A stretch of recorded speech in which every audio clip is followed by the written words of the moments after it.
Thank you for inviting me, President Menelao, to this conference. This is my first time in Cyprus and really interesting to participate to that conference. I will try to give you some remarks about leveraging a transforming global order, the EU strategic opportunity in a multipolar era. I will try to be short, and I'm sure you will help me, as I am the only obstacle between you and the discussion. And after the lunch, then I think it's important to be short and to respect, as my other panelists did, the time I have to speak. Before beginning, and before getting into the heart of my topic, I think it's important to remember where you come from in Europe.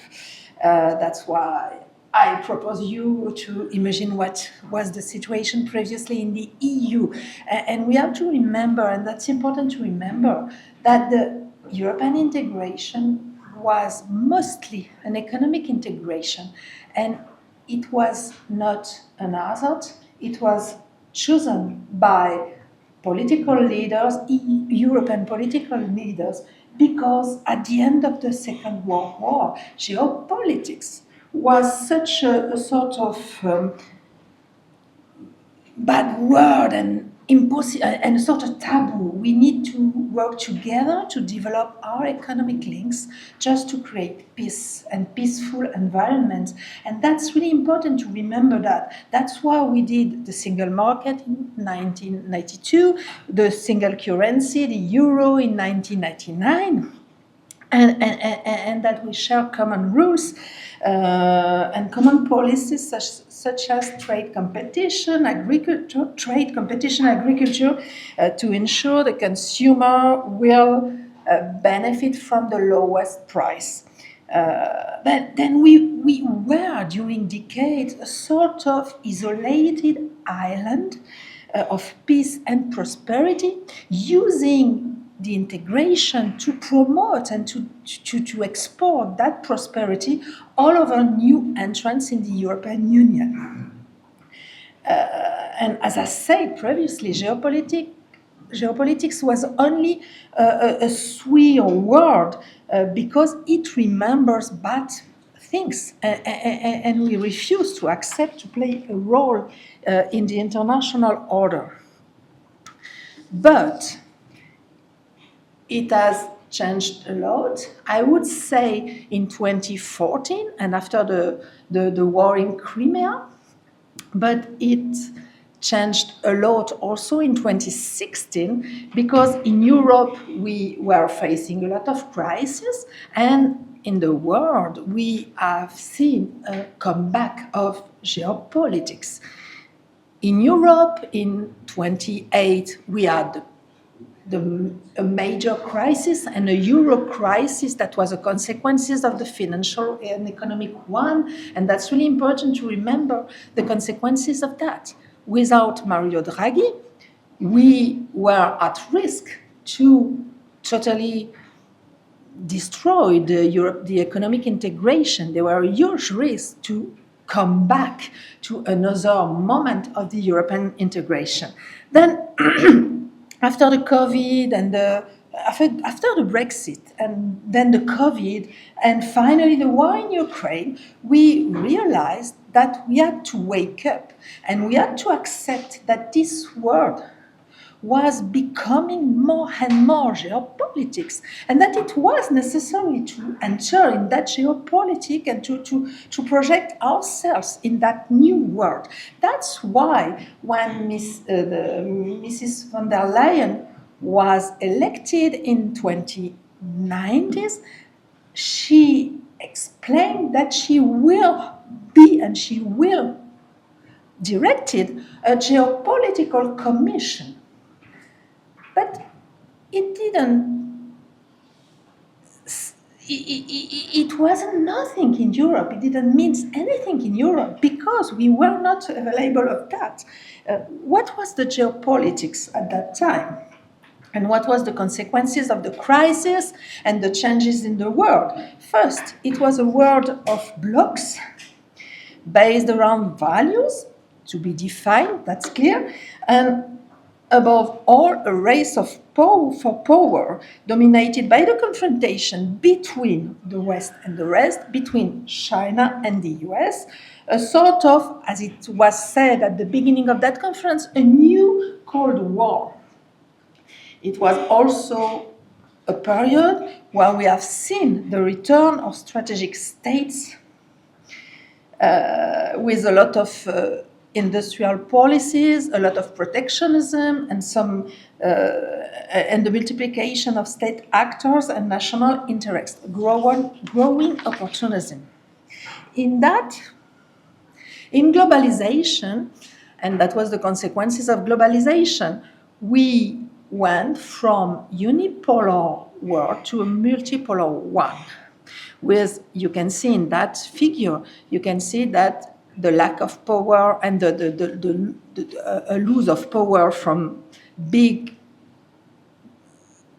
nations such as US, but also the European Union, and the growing power of countries from the South, China, the Global South, and the rest of the world.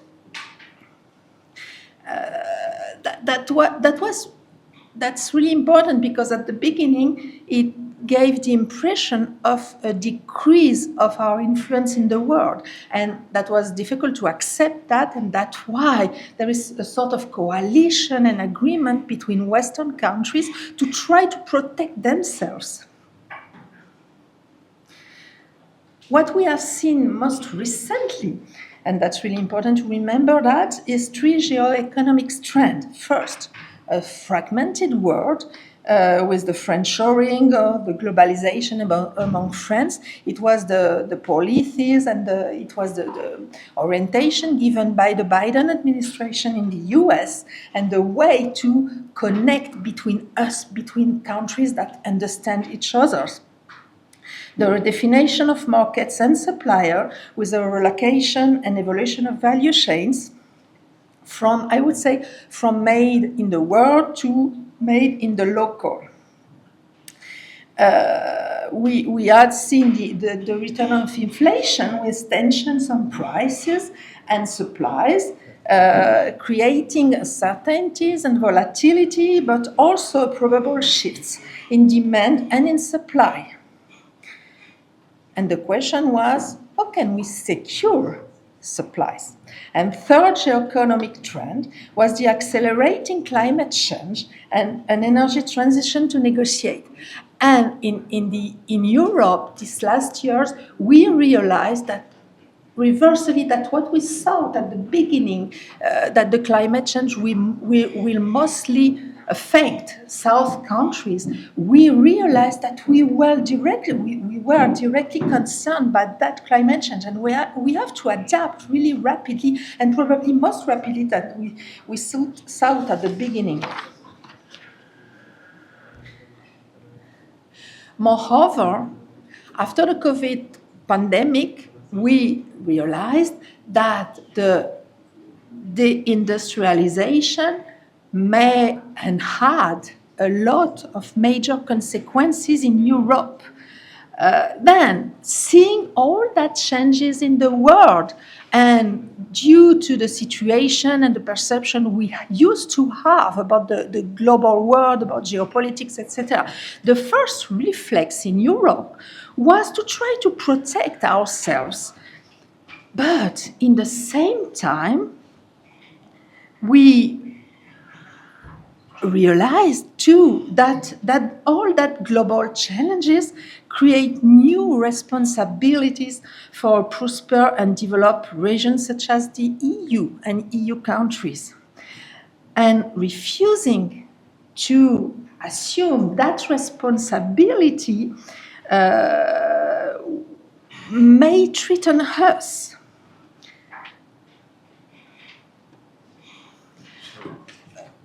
Okay, thank you. Then a lot of data were put in evidence in the last few months. And that was the case in the L'État and the Draghi reports. I will finish with that. What we realized these last years is that the productivity gap with the US was increasing. And it is not just something we create a lack of pride and create a sort of shame, but it is also an issue for social policies in Europe, for development, for growth, etc., etc. And you have seen that the economic situation in Europe and that productivity gap is also a challenge for our democracy, is also a political challenge. That's why it is so urgent to fill that gap and to answer to that productivity gap. What we have seen also is that the research and development intensity was lower in Europe than in the US, and in a period of digital and climate and energy transition revolution, it is really important to fill that gap, to be able to manage and to control our future. Then we are also facing the challenge of aging people in Europe, etc., etc. Then we had to react. We began to react after 2016 with a lot of new initiatives such as the European Critical Raw Material Act, the Net Zero Industry Act, etc., etc. But we have to understand that the EU is a common institution. In the EU, we have common institutions and common policies, but we have also 27 different nations with 27 independent states. That's as Delors used to say, and it is an oxymoron.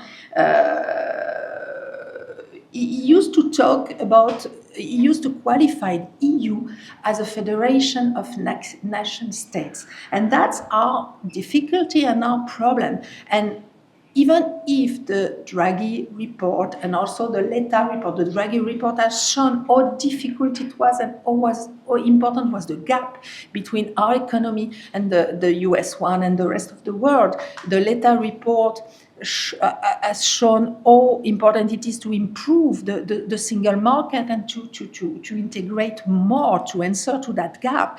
We are still in a moment when we need to achieve the market integration, to play a major role in international relations, but in the same time, we have to learn to play that major role. And to conclude, and I will conclude immediately, going directly to the last. Thank you very much. Thank you. What I can say, and that's really important, that if we have two blocks today, this is not anymore, I think, the West versus the rest, but this is the one block of countries promoting isolationism and violence, and another group of countries that may promote, and I think we can, EU and China, find common point and common interest in that, promoting the global order and multilateralism. And what I heard all this morning was in that direction, and I think that's really important to remember that. Thank you very much.